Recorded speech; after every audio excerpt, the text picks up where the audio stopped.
vamos hablando de la semana 1 de nuestra lectura semanal. Hoy vamos a abarcar el libro de Génesis capítulo 1 hasta el capítulo 11 y Job capítulo 1 hasta el capítulo 16. Vamos hablando un poquito de Génesis. Bueno, Génesis es un libro narrativo donde nos habla del origen de todas las cosas. Este libro está lleno de semillas que van a ir dando fruto a lo largo de toda la Biblia. Así como el jardín que Dios plantó en Edén, lleno de semillas para el sustento del hombre. Asimismo, la palabra de Dios son semillas que Dios nos quiere dar para que demos frutos que sean agradables a Dios. Muy bien, en el capítulo 1 y 2, desde el primer versículo, vemos a Dios actuando de tres formas diferentes, como Padre creador de todas las cosas, como Espíritu, pues dice que se movía sobre las aguas, y como palabra, como es el Logos de Dios. En el mundo griego, para explicar un poquito la palabra Logos, traducido como verbo o palabra, en el mundo griego era un concepto filósofo que podía significar razón, lógica o principio ordenador del universo. En Génesis 1:3, Dios dijo, sea la luz. Y Dios dijo, sea la luz. Salió la palabra de Dios. Entonces, ¿quién es la luz? Jesús es nuestra luz, pues Él es la luz del mundo, y por su palabra es que hemos sido creados, no solo nosotros, sino todo el universo. Si leemos bien, todavía no había sido creado el sol, por el cual este es el que alumbra, ¿verdad?, la tierra. Entonces la luz es Jesús alumbrando los cielos y la tierra. En Juan 8:2, Jesús les habló diciendo, yo soy la luz del mundo, y el que me sigue no andará en tinieblas, sino que tendrá la luz de la vida. Jesús también es el árbol de vida, ese árbol que se encontraba en el jardín del Edén, que tristemente se les negó el acceso a Adán y Eva. Jesús también es el árbol de vida. ¿Por qué? Porque el árbol se asocia con la inmortalidad, que somos eternos cuando lo aceptamos, y la presencia de Dios, porque mismo Juan en 11:25 Jesús dice, yo soy la resurrección y la vida. Entonces podemos ver a Jesús reflejado también en el árbol de vida. Tristemente se les negó la entrada, ¿verdad?, al huerto del Edén. Dice que dos querubines con dos espadas estaban allí para poderles negar el acceso al árbol de vida. ¿Y por qué lo hizo? Porque Él no quería que fueran eternamente pecadores. Ellos ya habían probado del fruto prohibido y le habían cedido la autoridad al enemigo, porque al no creerle a Dios es creerle al enemigo, y automáticamente Adán y Eva le ceden esa autoridad a Satanás. Y bueno, vemos que ellos son echados del huerto del Edén. Cabe mencionar que el Edén era un lugar y el huerto del Edén era otro lugar. Bueno, en el capítulo 3, la probabilidad de un solo árbol contra varios, porque uno diría, ¿por qué ese árbol? ¿Por qué estaba allí? Amigas, eran un número en decir 1000 árboles, 500 árboles, contra un solo árbol que Dios les estaba prohibiendo no comer de ese fruto. Y vemos cómo Satanás empieza a cuestionar la bondad de Dios y la misma voluntad que Él les había dado que no comieran de ese fruto. Y bueno, vemos que hasta la fecha lo sigue haciendo. Él sigue cuestionando la voluntad de Dios en tu vida, te sigue metiendo pensamientos negativos para que no obedezcas la voz de Dios, sigue cuestionando lo que Dios hace y lo que pide de nosotros. Entonces mantengámonos alertas ante sus cuestionamientos absurdos. Dios no solo dio una conciencia para saber cómo debemos de vivir, pues ellos se dieron cuenta en ese momento que ellos estaban desnudos. Ahora sus ojos habían sido abiertos y ellos pudieron ver tristemente por el pecado que estaban desnudos. Entonces de ahí vemos el primer sacrificio que Dios tuvo que hacer para poder cubrir su desnudez. Una vida de un animal inocente murió por el pecado de otro, y Jesús nos está dando un adelanto. Aquí vemos a Jesús dándonos un adelanto de lo que sucedería en el futuro para que Él pudiera reconciliarnos con el Padre, que Él iba a estar dispuesto a hacer este cordero inmolado, a dar su vida por amor a nosotros, porque esa conexión, esa relación con el Padre se pudiera nuevamente conectar. Entonces vemos allí hablar de esta profecía mesiánica que se le menciona a Eva, donde Jesús iba a nacer de la descendencia de Eva, pero iba a ser herido por la serpiente, pero Él le aplastaría la cabeza, o sea, iba a triunfar sobre la muerte Jesús, destruyéndolo y tomando nuevamente esa autoridad que había sido cedida por Adán y Eva cuando pecaron.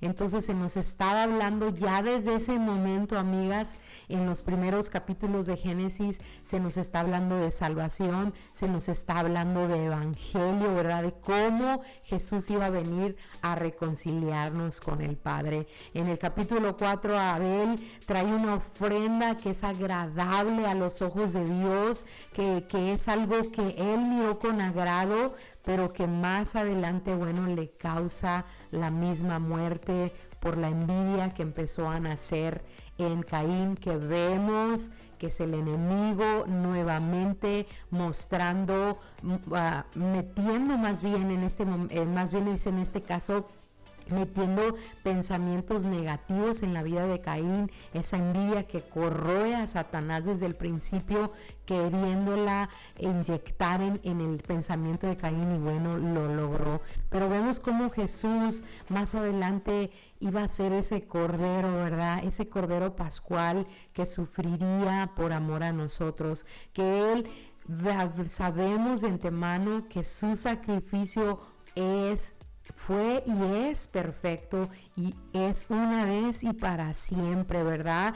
Tristemente, por un hombre entró la maldición a todo el mundo, ¿verdad? En este caso Adán, pero por el otro lado, por un hombre perfecto que es Jesús, entró la salvación para toda la humanidad, una vez y para siempre. Es por eso que ya no hacemos esa clase de sacrificios, porque Jesús fue el sacrificio perfecto para toda la humanidad.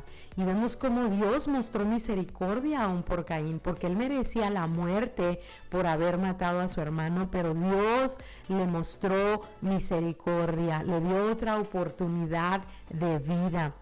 Luego, más adelante vemos ya las genealogías de Adán hasta Noé, y bueno, en el manual encontrarás algunas hojas que te ayudarán a visualizar la línea de tiempo en los primeros hombres en la tierra antes de la división de la tierra.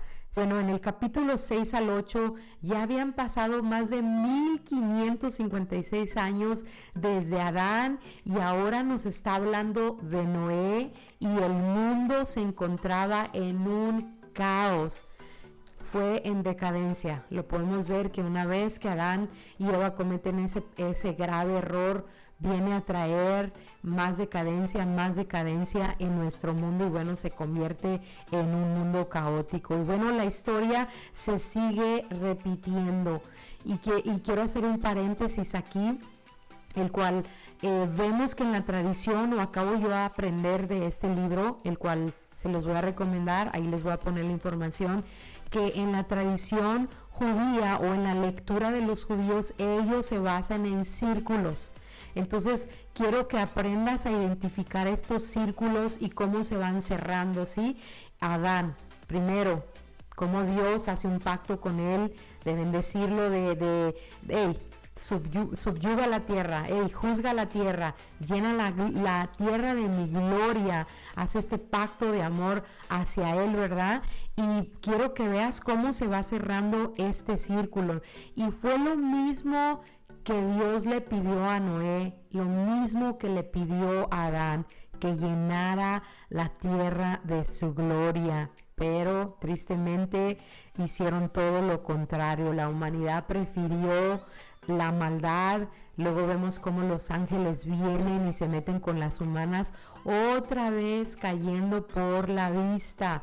Pecaron por lo hermoso. ¿Recuerdan cómo dijo Eva cuando leímos en Génesis que ese fruto se veía apetecible, se veía rico para comer? Otra vez los ángeles viendo a mujeres hermosas y cayendo por el pecado de los ojos, hicieron cosas que no le agradaban a Dios y bueno, se meten con las mujeres humanas y nacen los gigantes, ¿sí? Entonces vemos que al igual que el fruto, ¿verdad? Que fue hermoso y apetecible, pero Noé halló gracia delante de Dios. Y habla la Biblia que ya tenían muchos años que no había llovido y Dios le pide a Noé que construya esta arca, el cual para los humanos en ese momento pudo haber sido como, ¿para qué? No es necesaria, aquí no llueve, tal vez ni conocían la lluvia, no sé, ¿verdad? Entonces imagínate, hace este barco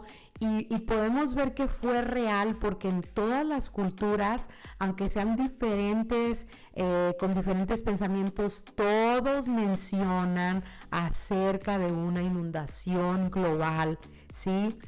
Entonces, si Noé no haya obedecido a la voz de Dios, no existiera la humanidad.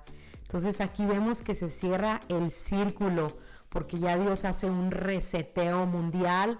Dios dice, voy a destruir a toda la humanidad, nada más voy a salvar a Noé, a su familia y a algunos cuantos animales. Entonces Dios lo que quería era erradicar toda la maldad de todo el mundo. Ahora en los capítulos del 9 al 11, nuevamente Dios le cede la autoridad al ser humano, casi el mismo pacto que hizo con Adán, pero ahora sí iba a pedir cuentas por la sangre derramada. ¿Se acuerdan que a Caín simplemente le dijo, está bien, voy a poner una marca en ti para que no te maten?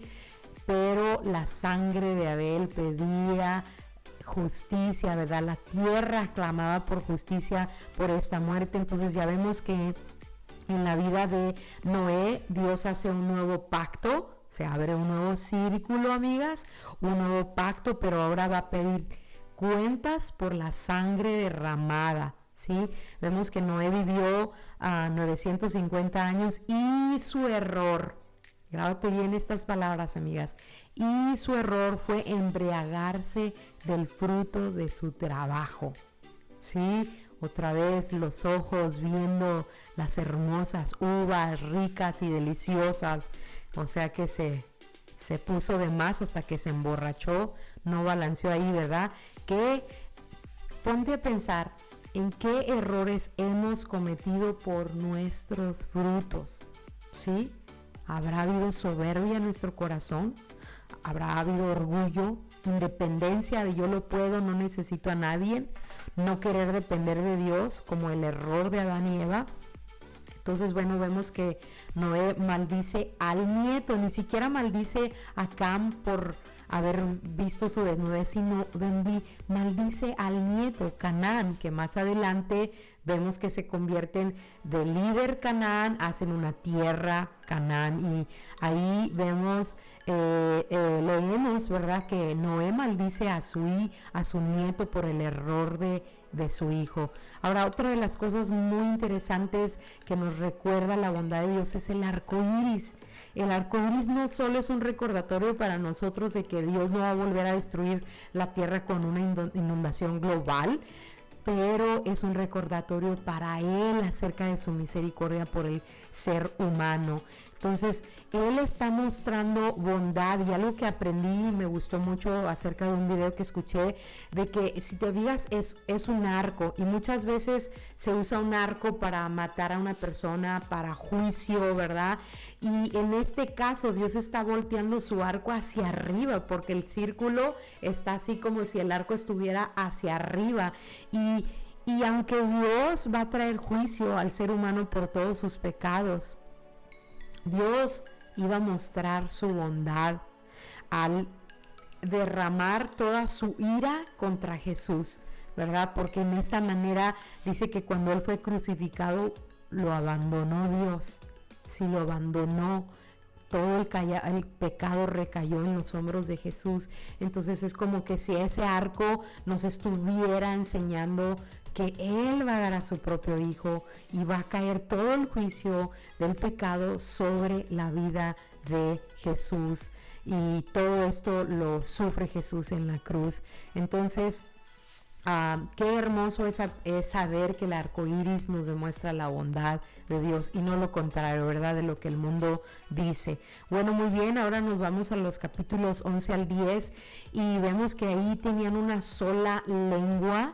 Nimrod fue el primer rey de la tierra, que él fundó Babel, que más adelante se convertiría en Babilonia, tierra de Sinar, y luego también Asiria, que su capital es Nínive, ¿verdad? Toda esa parte fue conquistada o fue reinada por Nimrod, el primer cazador. Él construye la Torre de Babel. Nuevamente vemos allí otro círculo, amigas, en la serpiente volviendo a tentar al hombre de querer ser como Dios, de que ustedes pueden lograrlo, lleguen, sean más que Dios.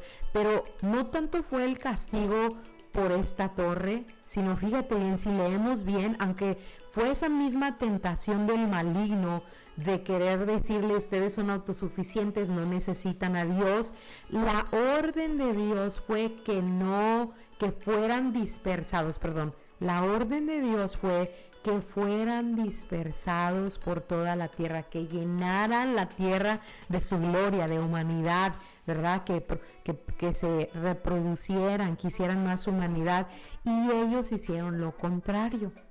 No querían ser dispersados, que dijeron, aquí nos establecemos, hacemos esta torre y para no ser dispersados.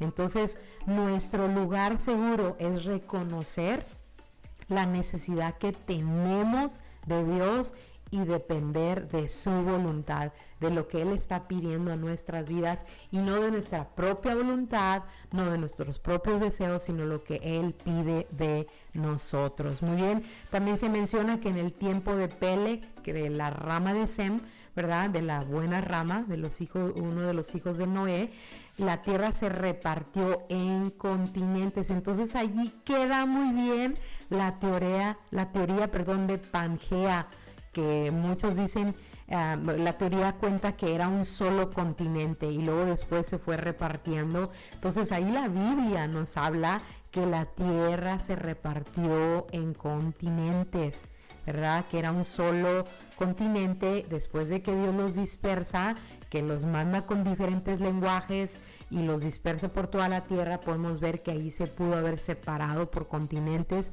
y que pudiera probarse esa teoría, ¿verdad? También en Ezequiel 5:5 nos menciona que Jerusalén es como quien dice el ombligo de la tierra, porque Ezequiel 5:5 dice, es Jerusalén, en medio de las naciones la puse y de las tierras que están alrededor de ellas, como si fuera el ombliguito del mundo.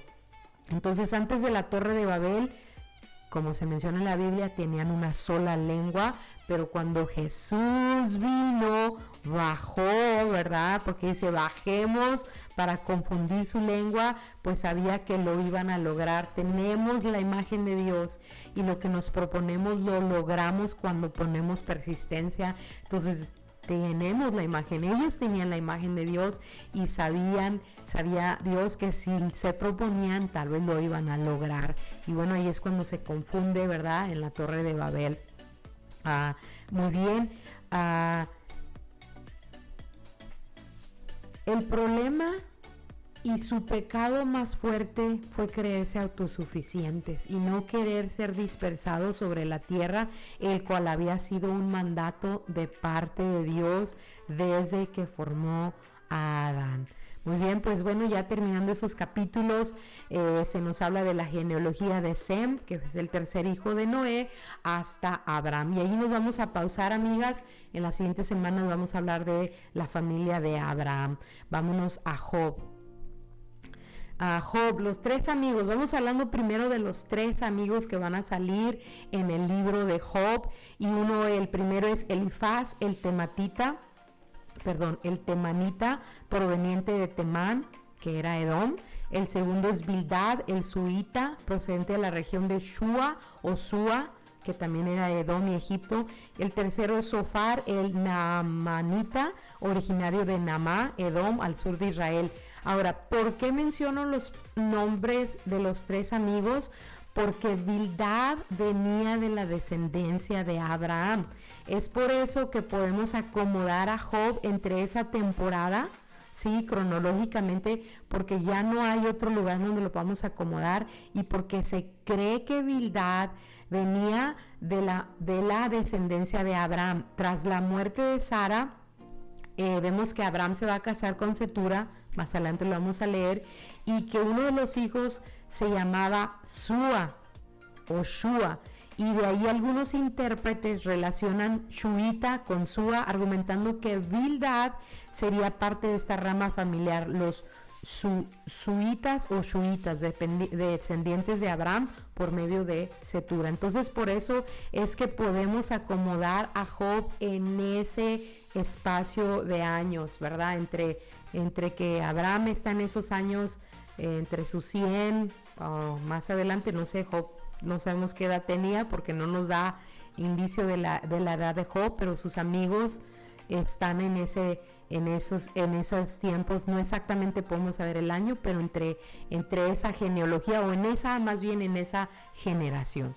Muy bien, lo que más resalta en esta historia es la confianza que tenía Job en Dios, el sufrimiento y la soberanía de Dios. Aquí aprendemos que Satanás es el acusador, ¿sí? Que no solo nos acusa a nosotros contra Dios, sino que también hace ver que Dios no hace las cosas correctas. O sea, que no respeta para nada la soberanía de Dios al decirle que bendice a Job, que si lo está bendiciendo es para recibir su adoración. O sea, quítale todo y te va a maldecir. En otras palabras, si tú le das todo eso es porque está bien y por eso te da la gloria. Entonces está transgiversando la información, ¿sí? Imagínate, ya no existiría ningún humano. O sea, si Dios se portara así de, pues este no me da adoración, lo mato. A este también no me da adoración, lo mato. Ya no existiéramos. Porque todos fallamos y muchas veces no le damos la gloria a Dios en las cosas que hacemos, ¿sí? Entonces no es como Él le plantea a Job, pero bueno, el plan de Dios es magnífico y vamos a ver más adelante cómo tiene una culminación hermosa.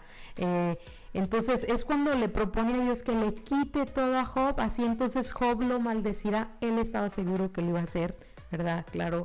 Es un mentiroso, engañador, no conoce nada, y el cual Dios accede, pero sabemos que Dios está en lo cierto, pues conocía más a Job que el mismo diablo.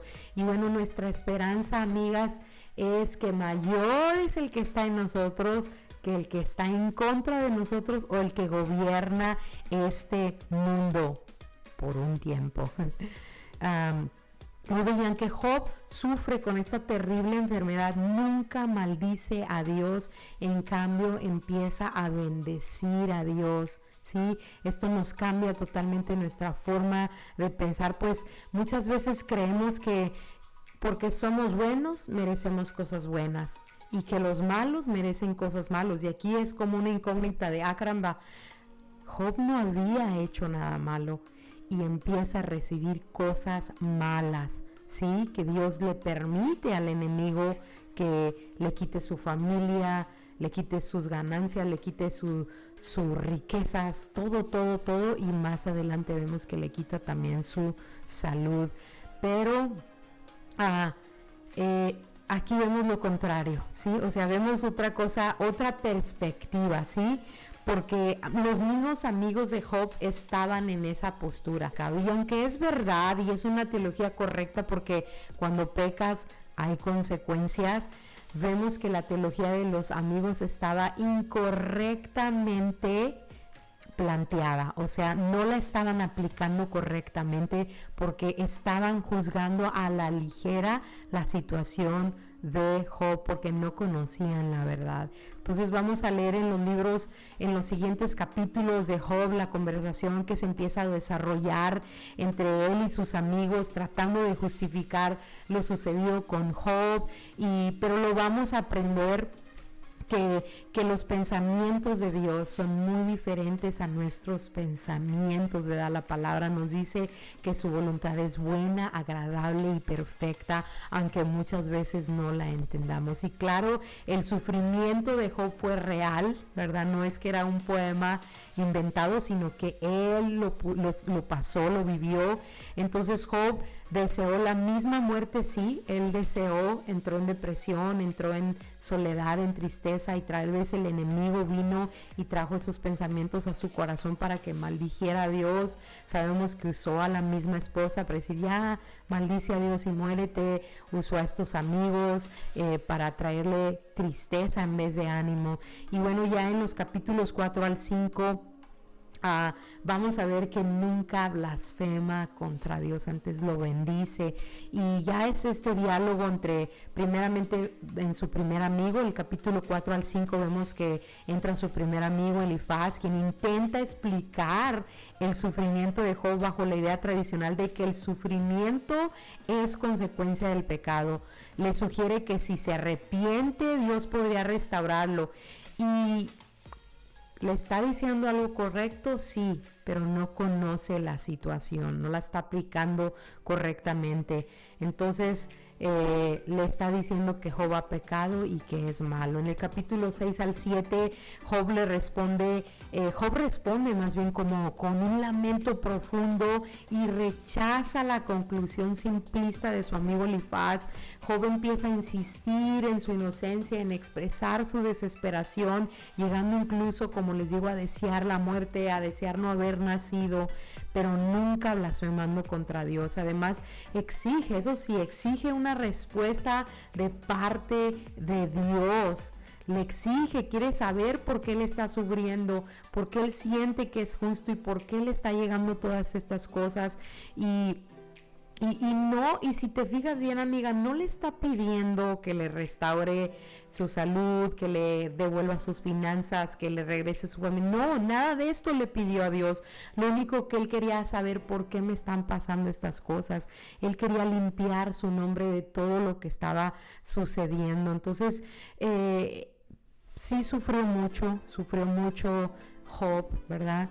Y él le pedía a Dios una respuesta de todo su sufrimiento y cómo estaba quedando manchada su integridad, su dignidad. Pero mira cómo Jesús, él sufrió también contra los líderes religiosos, le levantaron falsos que él había blasfemado contra Dios. O sea, él no solo sufrió en la cruz con todos los azotes, todo lo que él sufrió en la cruz, sino también lo acusaron de blasfemo. Y eso lo vemos en Marcos 14, cuando dicen los sacerdotes, al escuchar el sumo sacerdote declara que Jesús ha blasfemado, pues se ha igualado a Dios al afirmar ser el Mesías y relacionarse directamente con el poder divino. Pero todas estas fueron falsas acusaciones, ¿sí? Pero tenían un propósito, y lo vemos en Colosenses 2, 14 al 15. Qué hermoso saber que él se mantuvo firme, se mantuvo callado a pesar de todas las acusaciones, porque él venía a anular, dice Colosenses 2, 4 al 15, 14 al 15, él venía a anular esa acta que estaba o que había en nuestra contra, que era contraria a nosotros, quitándola de en medio y clavándola en la cruz, despojando a los principales y a las potestades, los exhibió públicamente, triunfando sobre ellos en la cruz. Jesús los derrotó de una manera definitiva. Él derrotó el acusador que se estaba presentando a diario para acusarnos de todas nuestras faltas. Él pagó esa deuda, Él obtuvo la victoria, asegurándose la libertad y la redención para todo aquel que crea en Él, para todos aquellos que creemos en Él. Él limpió nuestros nombres, así como Job deseaba que su nombre fuera limpiado de todas esas acusaciones. Bueno, ya en el capítulo 8 al 11, nuestro abogado y mediador es Dios, ¿verdad? Continúa el diálogo a causa del sufrimiento de Job, habla acerca del carácter de Dios entre Bildad, el cual afirma que la justicia de Dios es inefable y que si Job realmente tiene un pecado oculto, pues si fuera íntegro ya lo había restaurado Dios. O sea, estaban haciendo deducciones a lo ligero. Luego Job reconoce la grandeza de Dios, pero sigue sin entender. Él desea presentar su caso ante Dios. Luego entra Zofar y él es más duro, pues acusa a Job de mantener un castigo mayor, pues insta en decir que su pecado es la raíz de su desgracia. Y aunque Bildad sí empieza a dar, como les digo, respuestas correctas al decir que si busca a Dios, Dios lo va a sanar, vemos que solo lo estaba haciendo por tradición. O sea, solo estaba tal vez diciéndolo por compromiso o por oírse bien, pero realmente seguían razonando dentro de ellos que Job estaba pecando y que esa enfermedad venía por su pecado. Sí, entonces tristemente sí le decían, pues Dios te puede sanar si tú le pides perdón, si le ruegas, si Él te va a sanar. Pero Job sabía en su corazón que él no había fallado. Y bueno, él lo que alega es, saben que no me podría yo presentar a la corte de Dios y cuestionar mi caso así libremente, porque él entiende que Dios es un Dios poderoso y nosotros somos tan insignificativos ante Él. Entonces, fíjate bien, amigas, en Juan 2:1 dice que si alguno peca, tenemos abogado, tenemos un intercesor ante el Padre, un intercesor, un abogado que es Jesucristo. Job en ese momento lo deseaba, en ese momento no lo tuvo, pero Jesús vino y sigue intercediendo por nosotros, porque recuerda que el acusador está diariamente acusándote de tus pecados pasados, de los presentes, y hasta te quiere inventar algunos futuros, y siempre te está acusando delante del Padre. Pero abogado tenemos en Jesús. Podemos ir al trono de su gracia y poder pedir perdón por nuestros pecados. Entonces, Él se presentó como mediador entre nosotros. Jesús se presentó ante la corte de Dios, ¿verdad? Y por su sacrificio es que pudimos ser abogados, o bueno, que Jesús pudo haber sido nuestro abogado intercediendo por nosotros, no por nuestra justicia, no por lo bueno que podamos ser, sino porque fuimos comprados con precio de sangre, la sangre más valiosa, la sangre, ¿verdad? Sangre de oro le podríamos llamar, la más valiosa. Bueno, en los capítulos 12 al 17 la respuesta de Job recalca que Dios controla toda la creación. Él reconoce la soberanía de Dios, pero aún en su frustración ante estas teologías de los amigos que estaban ahí nada más juzgando a la ligera, él los critica por su insistencia en su sufrimiento. Continúan diciéndole que es por pecado, pero Job sigue deseando presentar su caso ante Dios. Reconoce su pequeñez, como mencionábamos, y anhela esa explicación de parte de Dios. Luego Elifaz lo acusa de cuestionar la justicia de Dios y deduce que el justo no sufriría de tal manera. Job le dice, tal vez por eso es que Dios los regaña, más adelante lo vamos a ver, ¿verdad? Porque no, si fueras justo no deberías de estar sufriendo así. Es cuestionar lo que Dios está permitiendo. Entonces Job llega a un momento donde le dice, pregúntenle a los animales, pregúntenle a la naturaleza, pues ellos saben hasta siendo, tal vez saben más que ustedes, ¿verdad? Porque ellos contemplaron a Dios, contemplaron toda esta creación de lo que Dios hace a diario. Y esto lo vemos en Romanos 1, donde nos habla que la creación habla de las grandezas de Dios, que no podemos ignorar todo lo que la creación es un eco de lo que Jesús es, majestuoso, poderoso, admirable, pues así es su creación. Y algunas veces también inexplicable, ¿verdad? Porque no podemos entender cómo es el aire, de dónde viene el aire, dónde se esconde, ¿verdad? Todo esto inexplicable. Y ahora que tenemos su palabra y su Hijo, ya no podemos negar su existencia. Si aún un ateo pudiera ver la naturaleza y realmente aceptar que es grandiosa, imagínate, nosotros no solo tenemos la naturaleza, tenemos la palabra de Dios, que la podemos leer diariamente, y tenemos a Jesús que viene y nos revela su palabra. Y bueno, ya por último, amigas, en el capítulo 16, la insistencia de Job en su inocencia frente a las acusaciones de sus amigos y su clamor por un intercesor que verifique su honestidad. Él sigue diciendo, si hubiera alguien que intercediera entre Dios y yo, ¿verdad? Y Job siente que si bien Dios parece estar contra él, debe de hablar a alguien que conozca su causa y testifique a favor suyo. Y este pasaje ya intensifica el drama del libro, mostrando un hombre afligido en medio del sufrimiento, pero que mantiene la esperanza de justicia y de vindicación. Y bueno, amigas, pues hasta ahí terminamos. Como les dije, en resumen, en vez de terminar animado por estos amigos, supuestamente termina desanimado, ¿verdad? Esperando un consuelo de parte de ellos. Y en algunas cosas tienen razón sus amigos, pero no están entendiendo la situación, están juzgando, el cual están usando un lugar que no les pertenece, porque solo Dios puede juzgar, y sus palabras algunas veces contienen teologías correctas o buenas, pero no las están aplicando correctamente. Entonces ellos se pusieron a juzgar cuando deberían de haber animado, cuando deberían de haber presentado más, como se dice, pues sí, a condolerse por lo que Job estaba pasando. Y bueno, amigas, sabemos que el plan de Dios es perfecto, que a veces no lo vamos a entender, pero que cuando terminemos de leer el libro de Job vamos a entender la perfección del plan de Dios. Bendiciones y nos vemos la próxima semana.